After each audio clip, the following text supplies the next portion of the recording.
Good evening.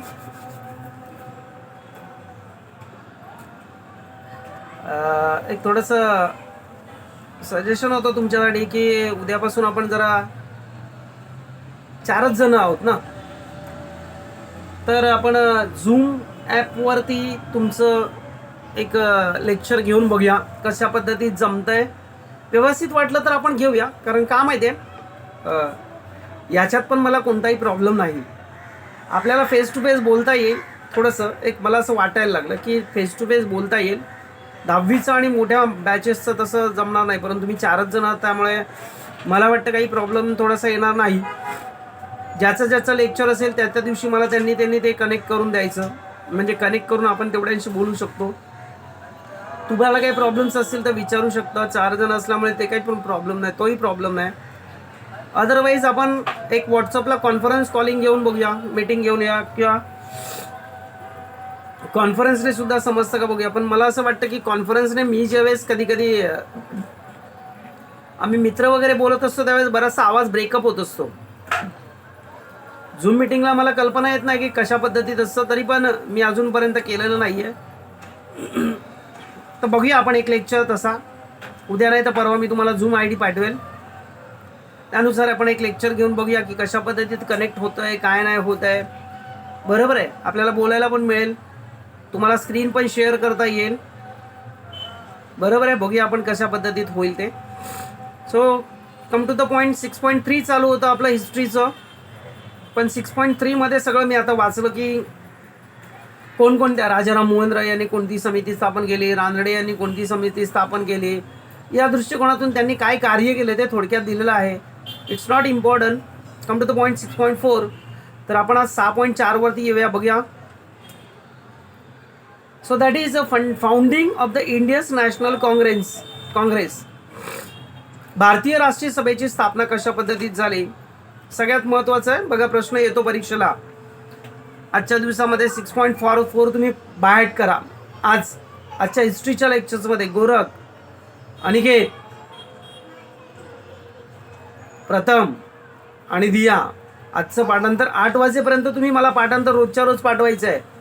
8 वाजेपर्यंत रोजच्या रोज पाठांतर पाठवायचं. अनिकेतने अजून एकदा सुद्धा पाठांतर पाठवलेलं नाही आहे. अनिकेत, मला वाटतं तुला शिक्षणामध्ये इंटरेस्ट दिसत नाही आहे. पप्पांना सांगायला पाहिजे, लग्न करून द्या तुझं पुढल्या वर्षी, आणि काय बाकी काय नाही. काय पप्पांशी तर मी बोलत असतो, मी आता हेही बोलीन. पाठांतर पाठवत नाही आहे तो रोजच्या रोज, तुम्ही सांगून सुद्धा. ठीक आहे, परत एकदा मला कॉल करायला लागेल तुझा पप्पांना. सो आणि अनिकेत, तुझी फी भर प्लीज. तुझी एकट्याचीच फी राहिली, बाकीच्यांची सगळ्यांची आलेली आहे. दिया, प्रथम, पुढच्या महिन्यामध्ये तुम्हाला परत फी भरायची आहे. जमलं तर बघा, फी भरा, शक्यतो भराच भरा, कारण नोट्सच जवळजवळ आपण दिल्या तर 800-900 रुपयाच्या तुमच्या नोट्स असतील. तुमच्या नोट्स येऊन पडलेल्या आहेत, बाकीच्या पण तुम्ही घेऊन जा. कॉल करा, या आणि घेऊन जा, काही प्रॉब्लेम नाही. ओके. गोरख, रोजच्या रोज अभ्यास पाठवत जा, कारण सांगत जाऊ नको. झोपा काढायची कामं थोडी कमी कर. So founding of the Indian National Congress on 28 December 1885, 28 December 1885, the first sessions of Indian National Congress was held at Mumbai in Gokuldas Tejpal Sanskrit college. आज पण हे कॉलेज आहे. सगळ्यात पहिली सभा काँग्रेसची त्या शाळेमध्ये भरली, गोकुलदास. आज ते गोकुलदास महाविद्यालय म्हणून प्रसिद्ध आहे. या कॉलेजमध्ये ही सभा भरली होती. There have attended 72 delegators from the various part of India. भारताच्या विविध भागामधून जवळजवळ तिथे 72 लोक आलेली होती. किती लोक आलेली होती? 72 लोक. Okay. 72 delegates from various part of India.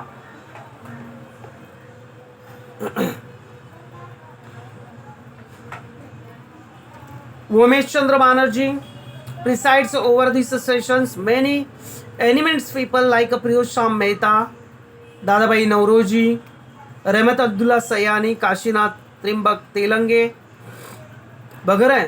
त्याशिवाय गोपाळकृष्ण गोखले हे मान्यवर मंडळी होती. त्याशिवाय अधिवेशनामध्ये सगळे सहभागी झालेले होते.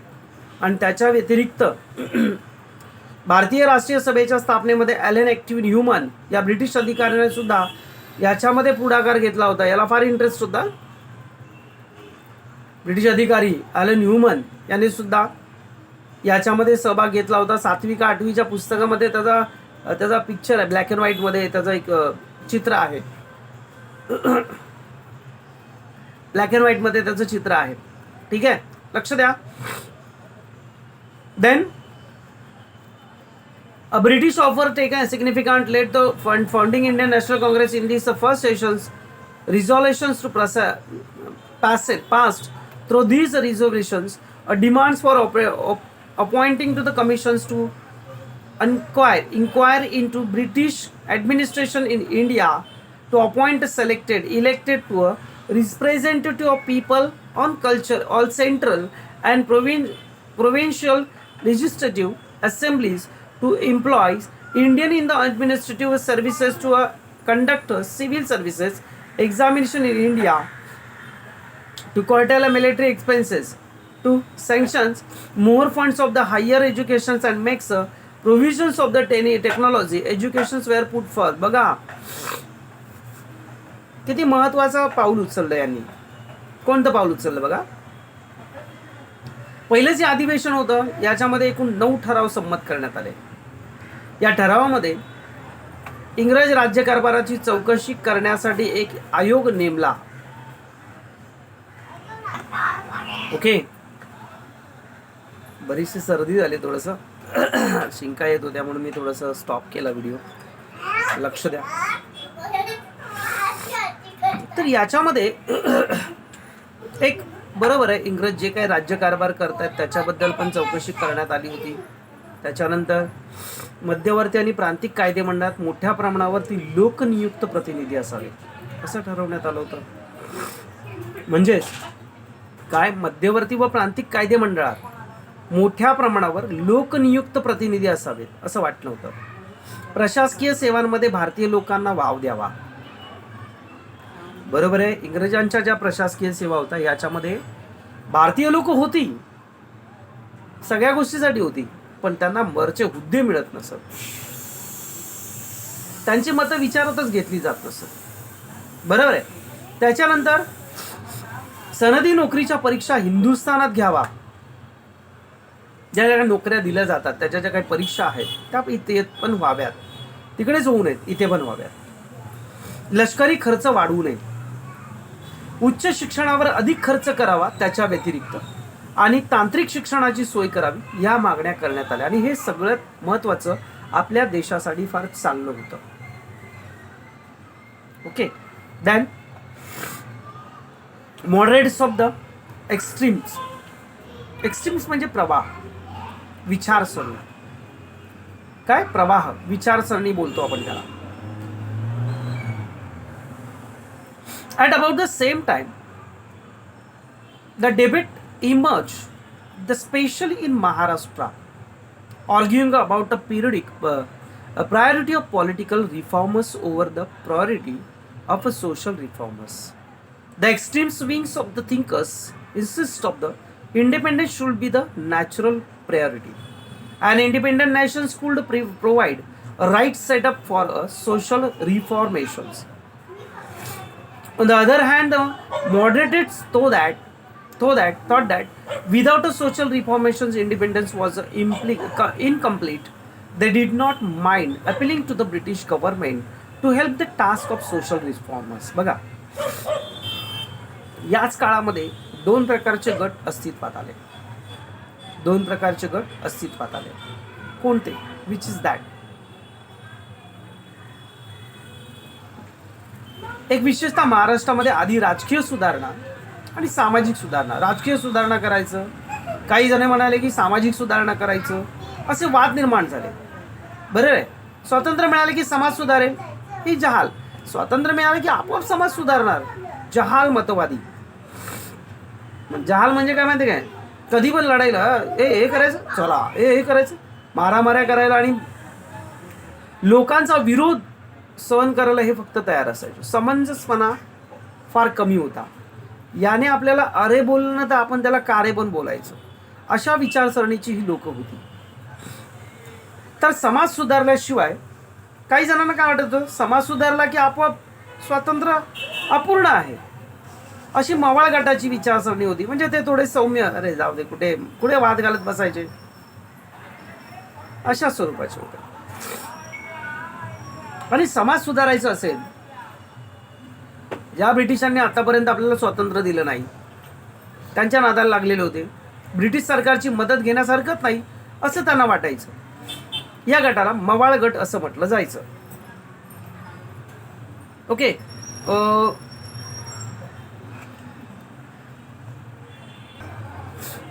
Gopal Ganesh Agarkar was at the helm of those who insist on the priority of social reformers. He used to say that we need to first reformers ourselves on a country. Lokmanya Tilak, who was a leader of the extremists, used to say that the home taken over by others should be recovered first, when only we can reform it. Gopal Ganesh Agarkar होते ना, हे मवाळ मतवादी होते आणि टिळक जहाल मतवादी होते. गोपाळ गणेश आगरकरांचं मत होतं, पहिला आपण सुधारूया, नंतर आपलं घर सुधारेल, मग घर बनवूया, घर सुधारेल. टिळकांचं तसं मत नव्हतं. टिळकांचं मत होतं, हे घर माझे नाहीच, ते अगर आपण ताब्यात घेऊ. हे घर माझे नाही, त्याच्यात इंग्रज घुसलेत, हे आपण ताब्यात घेऊ आणि नंतर ते व्यवस्थित सुधारू, असं त्यांचं मत होतं. बरोबर आहे ना? बरोबर आहे. शेवटी काय माहिती काय, तुम्हाला दोघांची पण मतं थोडक्यात बरोबर होती, पण ते इंग्रजांचा सहारा घेत होते. ज्यांनी आपल्याला कधी वरचढ होऊ दिलं नाही, त्यांचा सहारा घेऊन काय फायदा. मी तर टिळकांच्या बाजूने आहे. बरोबर आहे. तुम्ही कोणाच्या बाजूने मला माहिती नाही, पण मी तर त्यांच्या बाजूने आहे. Okay. So Pherozeshah Mehta, Gopal Krishna Gokhale were the leader of the moderates. They felt that they could convince the government about their governance, which a necessary proofs to government will not disappoint them. Lokmanya Tilak, on the contrary, felt the British government will not yield to applications requested by the speeches.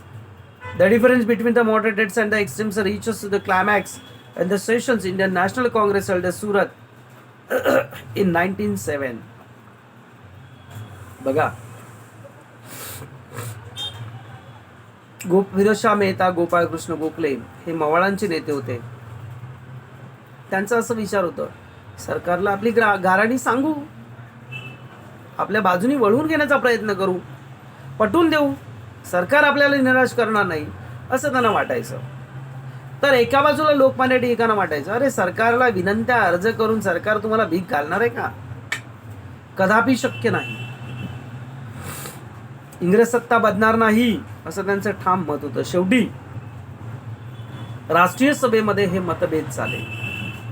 1907 साली सुरत येथे झालेलं अधिवेशन या दोन्ही गोष्टींनी विकोपाला गेलं. मवाळ आणि जहाल या दोघांच्या मताने विकोपाला गेलं.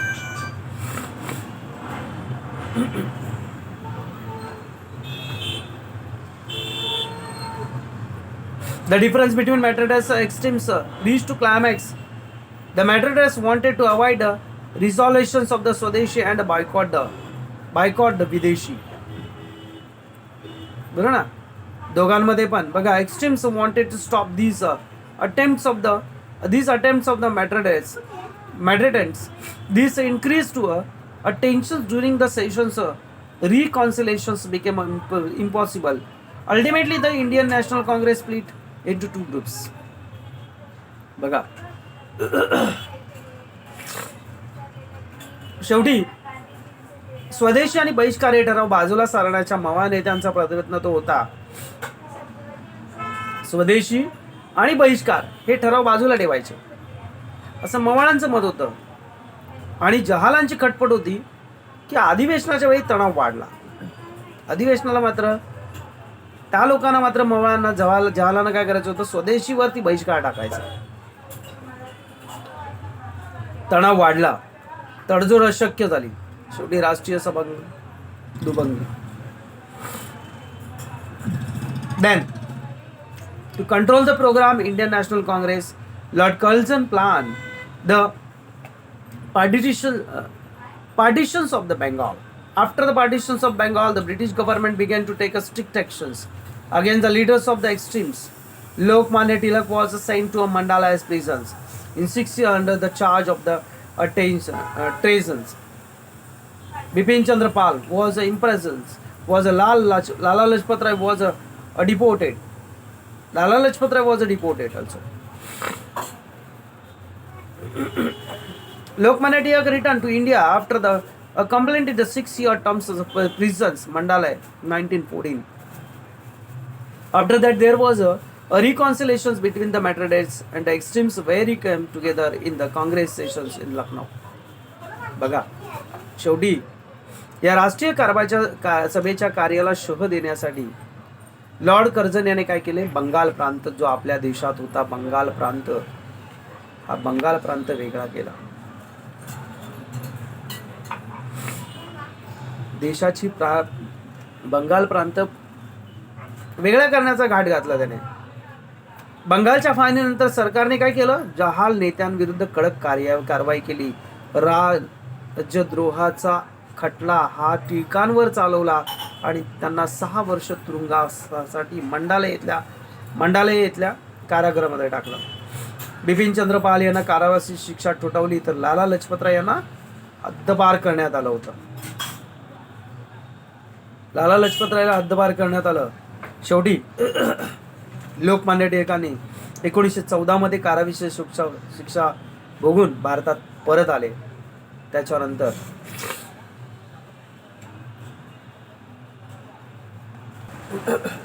बघा,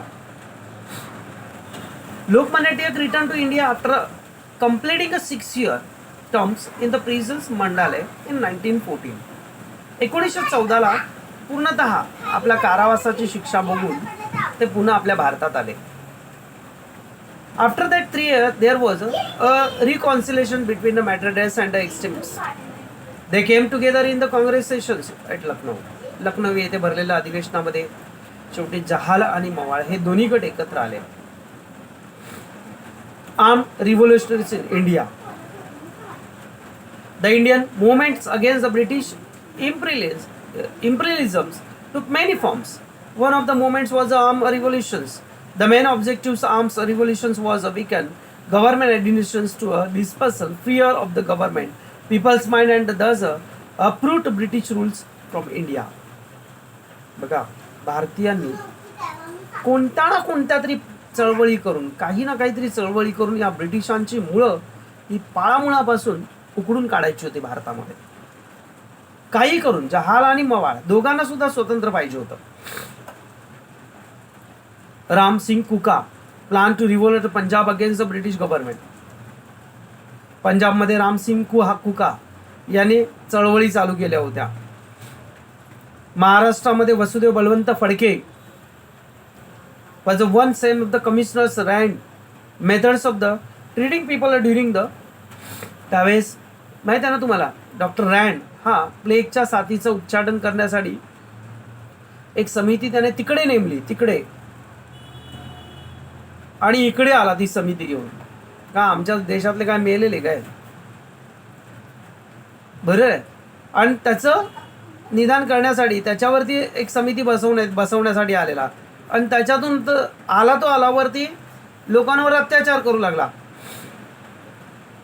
पुरे वेरा डिक एंट्रोसियस एनर्ज बाय इट Damodar and Balkrishna Chapekar, 2 brothers killed Rand.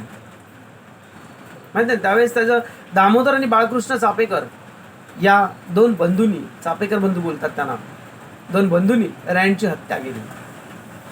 In 1899, with the initiative of Ganesh Damodar Savarkar and a brother Vinayak Damodar Savarkar, Mitra Mela, a secret organization that was established in Nashik. The same organization was renamed the 1904 was Abhinav Bharat. The same of the Vinayak Damodar Savarkar went to England for the higher educations. From there he began to ascend revolutionary literatures, a pistol, etc. The members of Abhinav Bharat he wrote a biographic the Joseph Mazzini. त्यानंतर 1899 मध्ये गणेश दामोदर सावरकर आणि त्यांचे बंधू विनायक दामोदर सावरकर यांच्या पुढाकाराने एक क्रांतिकारकांची मित्रमेळा नावाची संघटना स्थापन करण्यात आली होती. ही गुप्त संघटना होती. एक गुप्त संघटना होती. 1904 मध्ये अभिनव भारत याला त्याला नाव देण्यात आलं. त्याच वर्षी विनायक दामोदर सावरकर हे उच्च शिक्षण घेण्यासाठी कुठे गेले? इंग्लंडला गेले. ही जी मित्रमेळा संघटना होती या संघटनेला अभिनव भारती संघटना नाव देण्यात आलं. सर्दी झाली थोडीशी, शिंका येतात, शिकवायला थोडासा प्रॉब्लेम होत आहे. मध्ये मध्ये व्हिडिओ स्टॉप करतो आणि चालू ठेवतोय. 7:30 वाजलेत, अजून व्हिडिओ अपलोड नाही झालाय तुमचा. ठीक आहे, आज तुमचा व्हिडिओ लेटच येणार आहे. ठीक आहे, लक्ष द्या. त्यानंतर विनायक दामोदर सावरकर उच्च शिक्षण घेण्यासाठी इंग्लंडला गेले.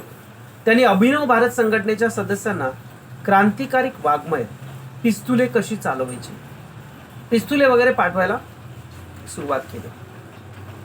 त्यांनी जोसेफ मॅझिनी या इटालियन क्रांतिकारक जो जोसेफ इटालियन होता, जोसेफ मॅझिनी हा जो इटालियन क्रांतिकारक होता ना, त्याचं चरित्र लिहायला चालू केलं. का तर लोकांना, आपल्या देशातील लोकांनी त्याचं चरित्र वाचून स्वतः इन्स्पायर व्हावं यासाठी. An Italian revolutionary, he also wrote the book of 1857, the first war of the independence. The British government come to know of the activities of the Abhinav Bharat. Ganesh Damodar Savarkar was arrested by the British government. Jackson, the British collector, punished him with the life sentence. Ananta Lakshman Kanere and the young Indian revolutionary killed Jackson to average other punishment given to Ganesh Damodar Savarkar. The government held Vinayak Damodar Savarkar for Jackson's murder. He was arrested to had a face a trial in the court. He was declared guilty and sentenced to the rigorous imprisonment of the 50 years Andaman. बघा, त्याच्यानंतर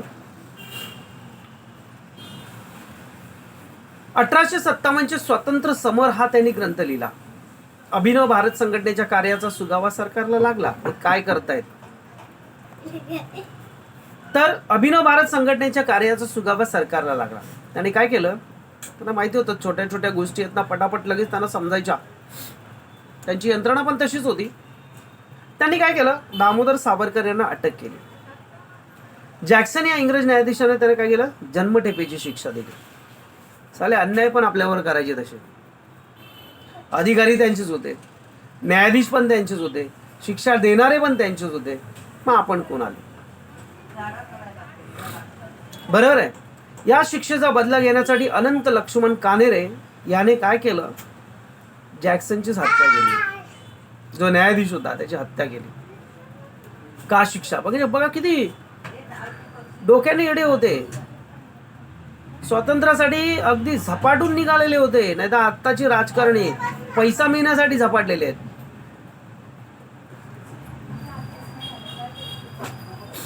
पैसा मिळण्यासाठी झपाटलेले आहेत. बरोबर आहे. न्यायालयाने 50 वर्षाची सश्रम कारावासाची त्याला शिक्षा दिली आणि अंदमानला पाठवला. अंदमानला. आणि एकदा अंदमानला गेला की तर लवकर यायचे नाही. A revolutionary organisation name as Anushilan Samiti. Anushilan Samiti was active to Bengal.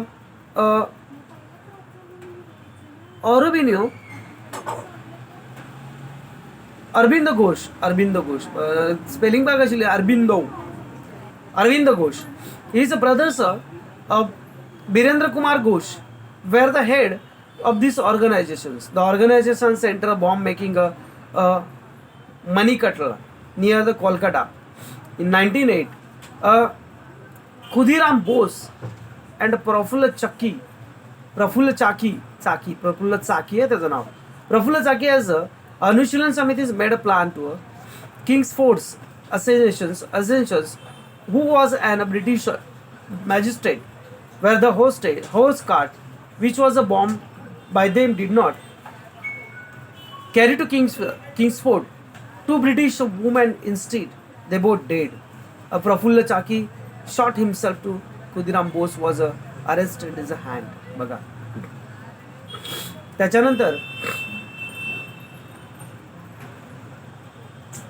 जॅक्सनच्या हत्यांचा संबंध सरकारने विनायक दामोदर यांना जोडला आणि सावरकरांना सुद्धा अटक केल्याने खटला भरला. त्यांना सुद्धा अंदमान निकोबारला पाठवण्यात आलं. अंदमान येते ते गाडे ना ने मजशीने सागरा प्राण तळमळला त्यावेळेस सगळी. बंगालमध्ये त्यावेळेस अनुशीलन समिती क्रांतिकारी संघटना कार्य करत होती. अरविंद घोष आणि त्यांचे बंधू बारिंदर कुमार हे घोष या संघटनेचे प्रमुख होते. कोलकात्याजवळ माणिकतळा येथे त्यांनी बॉम्ब तयार करण्याचं प्रशिक्षण घेतलं आणि काय केलं त्यांनी. त्यावेळेस जो स्फोट होता 1908 मध्ये खुदिराम बोस आणि प्रफुल्ल चाकी यांनी अनुशीलन समितीच्या सदस्यांनी किंग्सफोर्ड या जुलमी न्यायाधीशाला ठार करण्याची एक योजना आखली आणि त्याच्या गाडीवर बॉम्ब टाकला. पण दुर्दैव त्या गाडीमध्ये तो नव्हता. त्यावेळेस काय झालं, किंग्सफोर्ड नव्हता. गाडीवर बॉम्ब टाकला, ती गाडी किंग्सफोर्डची नव्हती. या हल्ल्यात गाडीतील 2 इंग्रजी स्त्रिया मृत्युमुखी पावला आणि त्यामुळे आता माहिती होतं ना आपल्याला काय करणार, फाशी. शेवटी ना माहिती होतं आपल्याला, नाहीतरी इंग्रजांच्या हातून मरण्यापेक्षा स्वतःच काय केलं त्यांनी, प्रफुल्ल चाकी यांनी स्वतःवर गोळी झाडली. खुदिराम बोस यांनी पोलिसांच्या हाती लागले पण त्यांना मात्र फाशी देण्यात आली. आज आपण इथेच थांबूया. सर्दीमुळे थोडंसं बोलता पण येत नाही. सो अँड सो तर मला एक सांगा की झूम ॲपवरती घेतलं तर एक बघूया आपण कशा प्रकारे लेक्चर होतं. त्या दिलेल्या टायमिंगला अटेंड राहून बघूया आपण कशा पद्धतीत होतं ते. ओके, आजचा दिवस आपण इथेच थांबूया. आपण आज बाय. थँक्यू.